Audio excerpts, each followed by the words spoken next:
राजस्थान की पावन भूमि ने समय समय पर अनेक महान संतों और महात्माओं को जन्म दिया है। इन महापुरुषों ने केवल जल कल्याण का कार्य किया बल्कि मानवता को एक नई दिशा दी।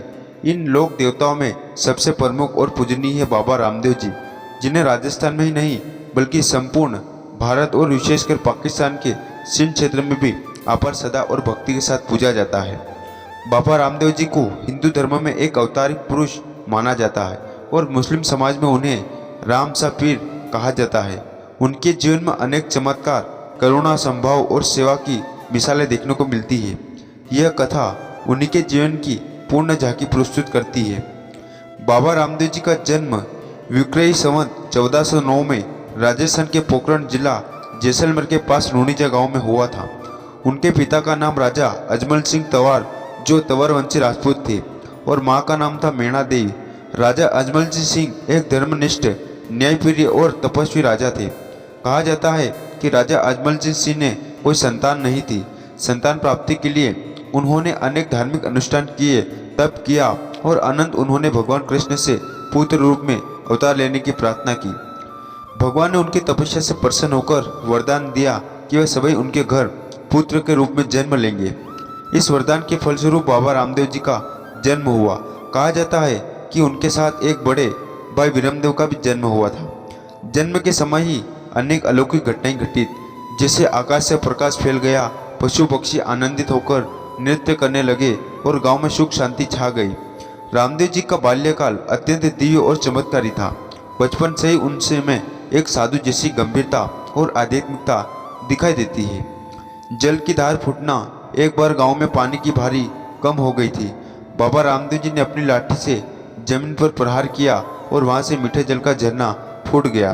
कुष्ठ रोगी को ठीक करना, एक कुष्ठ रोगी बाबा के पास आया और रामदेव जी ने अपने हाथों से उसे जल छिड़कर ठीक कर दिया। अंधे को दृष्टि देना, एक अंधे भक्त को बाबा ने कहा कि यदि तुम्हारा विश्वास सच्चा है तो आंखें खुद रोशनी से भर जाएगी, और ऐसा ही हुआ। इन चमत्कारों से लोग उन्हें देवता का अवतार मानने लगे। लेकिन वे सभी को भी कभी भगवान नहीं कहते थे, बल्कि सदा विनम्रता से राम का दास कहते थे।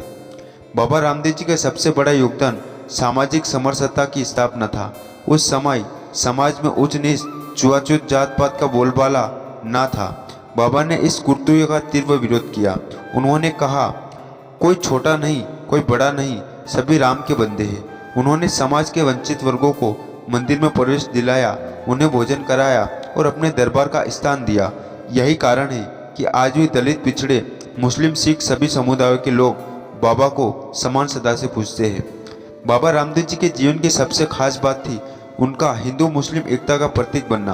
कहा जाता है कि जब उनके चमत्कारों की ख्याति दूर दूर तक फैली तो 33 मुस्लिम फिर उनकी परीक्षा लेने आए। वे चाहते थे कि बाबा को नीचा दिखाया जाए, लेकिन बाबा रामदेव जी ने उन्हें अपनी शक्ति, ज्ञान और विनम्रता से ऐसा प्रभावित किया कि वे सभी उन्हें पीर मानने लगे। उन पीरों ने बाबा के साथ भाईचारे का संकल्प लिया और वहीं रहकर सेवा की। आज भी बाबा के मंदिर परिसर में 33 पीरों की कब्रें मंजारे हैं और इस एकता की मिसाल है। बाबा रामदेव जी ने अपना जीवन कालीन अधिकतर समय लूणीजा गांव में बिताया।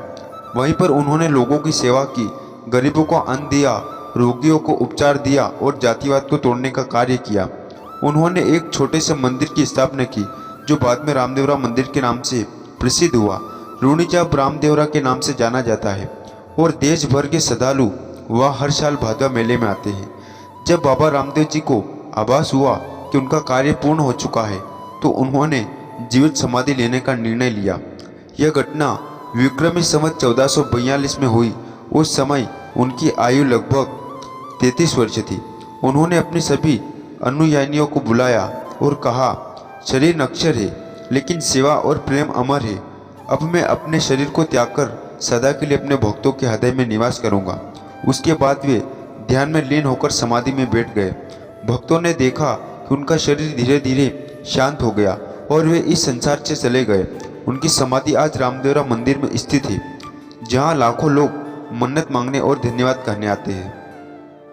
बाबा रामदेव जी की समाधि के बाद हर साल भाद्रपद मास भादवा में रामदेवरा मेला लगता है, जो रामदेवरा का सबसे बड़ा लोक धार्मिक मेला है। इस मेले की विशेषता है लाखों लोग पैदल यात्रा करके बाबा के दरबार में पहुंचते हैं। रामसा पीर की जय के नारे गूंजते हैं। श्रद्धालु मंदिर में चादर, नारियल, मिठाई, जल आदि चढ़ाते हैं। मेला न केवल धार्मिक बल्कि सांस्कृतिक एकता का भी प्रतीक है। यह मेला दर्शाता है कि बाबा रामदेव जी की सिर्फ एक धर्म ही नहीं बल्कि पूरे मानवता के देवता है। बाबा रामदेव जी ने अपने जीवन में केवल एक ही बात कही, सेवा ही सच्चा धर्म है। सभी धर्मों का सम्मान करो, सभी जातियों को बराबर समझो, अहंकार छोड़ो, विनम्र बनो।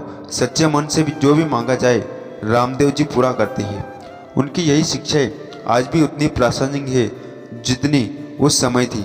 उन्होंने समाज को यह सिखाया कि भगवान किसी जाति में नहीं बसते बल्कि निस्वार्थ प्रेम, भक्ति और सेवा में बसते हैं। आज भी कई लोग बाबा रामदेव जी के चमत्कारों का अनुभव करते हैं। कई श्रद्धालु बताते हैं कि बाबा से असाध्य रोगों से मुक्ति दिलाई, परीक्षा में सफल किया, नौकरी दिलवाई और सबसे महत्वपूर्ण आत्मविश्वास में और जीवन में नया विश्वास जगाया।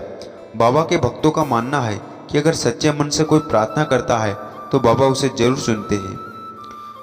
आज भारत ही नहीं बल्कि पाकिस्तान, नेपाल, बांग्लादेश और विदेश में भी बाबा रामदेव जी के मंदिर है। विशेषकर पाकिस्तान के सिंध क्षेत्र में आज भी हजारों मुस्लिम श्रद्धालु रामसा पीर को पूजते हैं। भारत के कई राज्यों गुजरात, मध्य प्रदेश, दिल्ली, उत्तर प्रदेश, पंजाब आदि में उनके विशाल मंदिर और अखाड़े स्थापित हैं। उनका भजन ठाकर रामा पीर ने रूणीजारा धाम आज भी लोगों के दिलों में भक्ति भर देता है।